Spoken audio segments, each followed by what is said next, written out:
any person may become great. There is a principle of power in every person.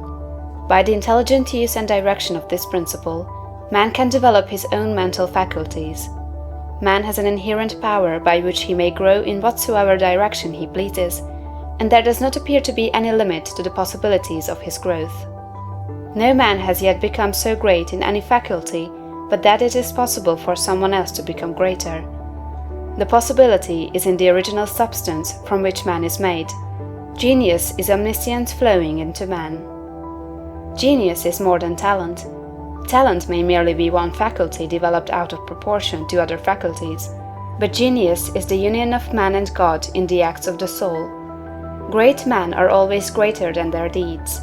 They are in connection with a reserve of the power that is without limit. We do not know where the boundary of the mental powers of man is. We do not even know that there is a boundary.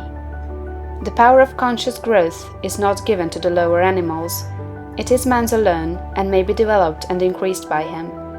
The lower animals can, to a great extent, be trained and developed by man.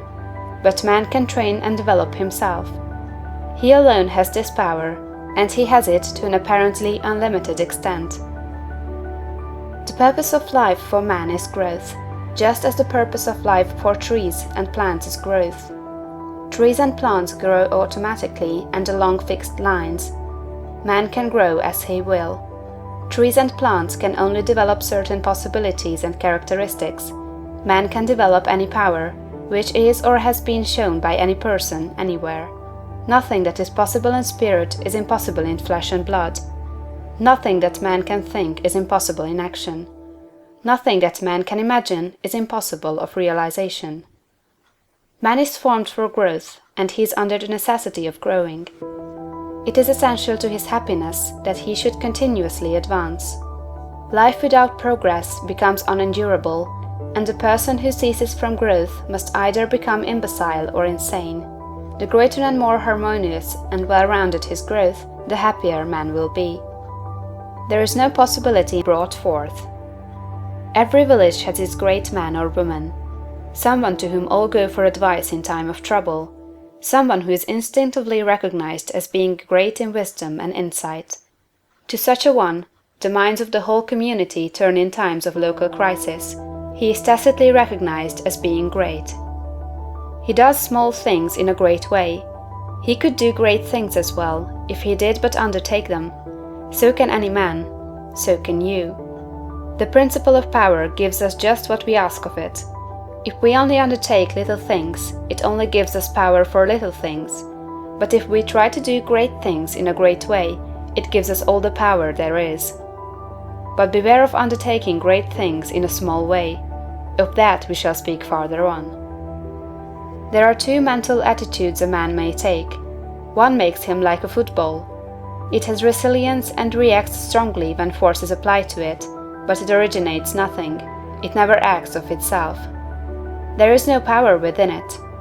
Men of this type are controlled by circumstances and environment. Their destinies are decided by things external to themselves. The principle of power within them is never really active at all. They never speak or act from within. The other attitude makes man like a flowing self. No greater good can come to any man or woman than to become self-active. All the experiences of life are designed by Providence to force men and women into self-activity, to compel them to cease being creatures of circumstances and master their environment. In his lowest stage, man is the child of chance and circumstance and the slave of fear. His acts are all reactions resulting from the impingement upon him of forces in his environment. He acts only as he is acted upon, he originates nothing. But the lowest savage has within him a principle of power sufficient to master all that he fears. And if he learns this and becomes self-active, he becomes as one of the gods. The awakening of the principle of power in man is the real conversion, the passing from death to life. It is when the dead hear the voice of the Son of Man and come forth and live. It is the resurrection and the life. When it is awakened, man becomes a son of the highest, and all power is given to him in heaven and on earth. Nothing was ever in any man that is not in you. No man ever made more spiritual or mental power than you can attain, or did